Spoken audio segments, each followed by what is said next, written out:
Hi, everyone, and welcome to this Excel tutorial. Today, we're starting with the basics of xLookup, one of the most powerful and practical tools you can use to make your Excel work faster and easier. Think of xLookup as a smart search tool inside Excel. It looks for a specific value in one column, and once it finds it, it instantly returns the matching value from another column. For example, you can search for an employee's name, and xLookup will return their ID number, salary, department, or any related information.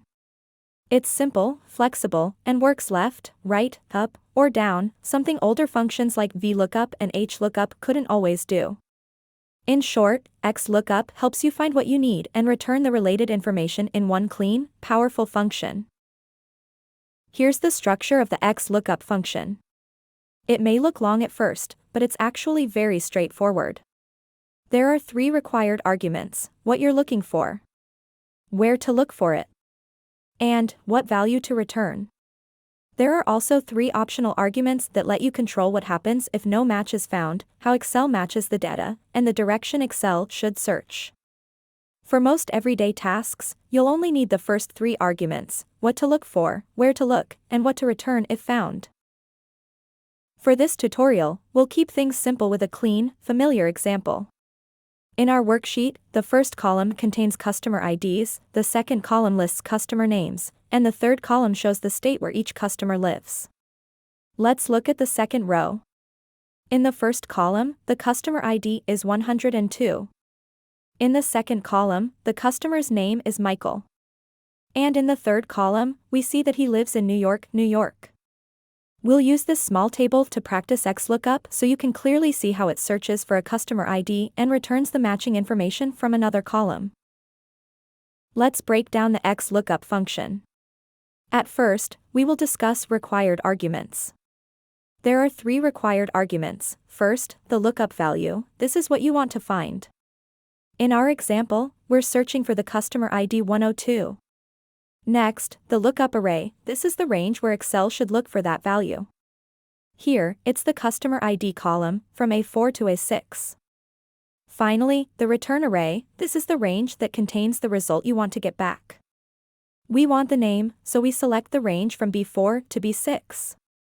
So, the function finds 102 in the first list and returns the corresponding name, Michael, from the second list.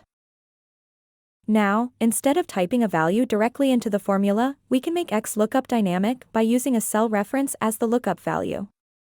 In this example, the lookup value comes from cell A9.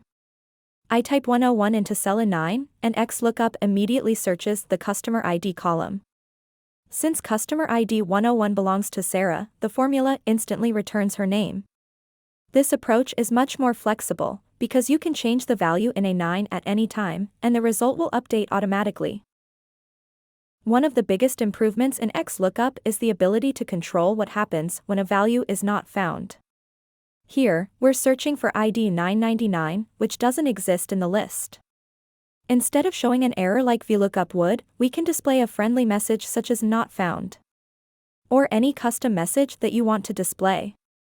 Also, you can add a space within the quote and you will see an empty cell. This makes your spreadsheets cleaner, clearer, and more professional. A word of caution: in some situation, Excel may show 0 instead of an empty space. The fix will be discussed in the subsequent tutorial.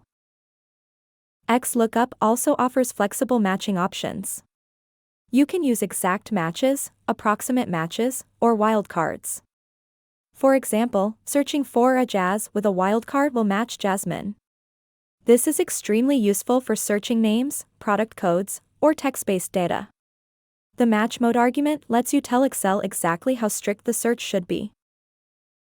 Let's look at a few match mode examples to see how flexible this function really is.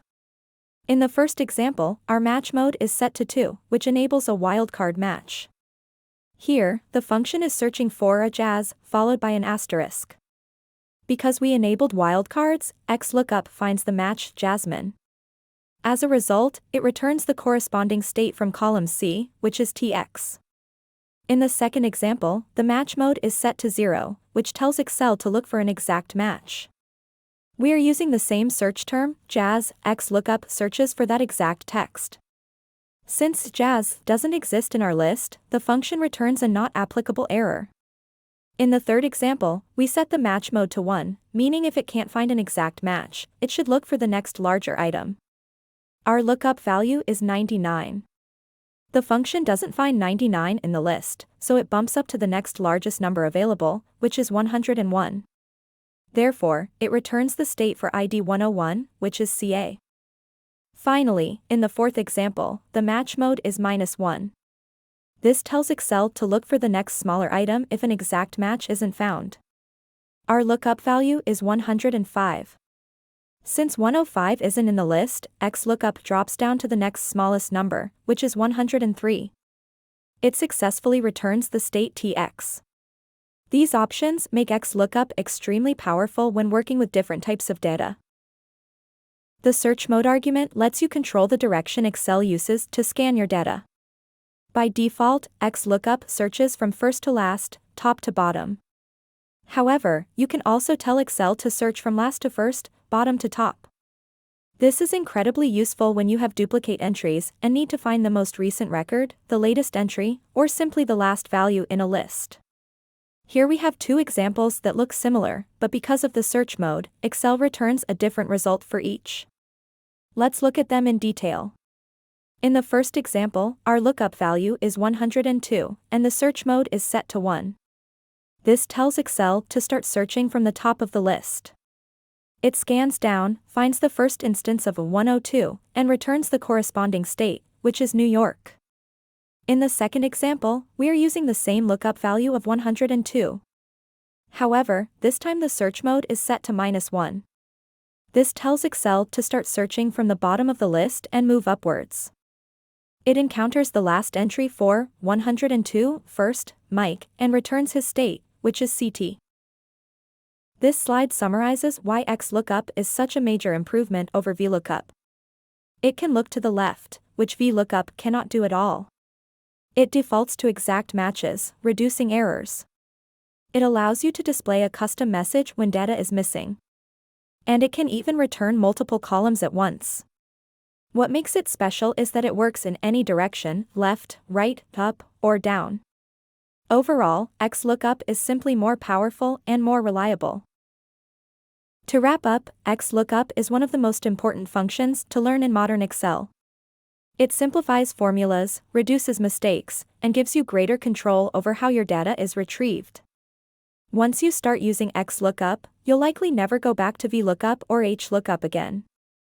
If you found this helpful, stay tuned for the next video where we'll dive into advanced xLookup techniques for real business reporting. Thanks for watching. If this helped you, hit the like button, subscribe for more Excel tutorials.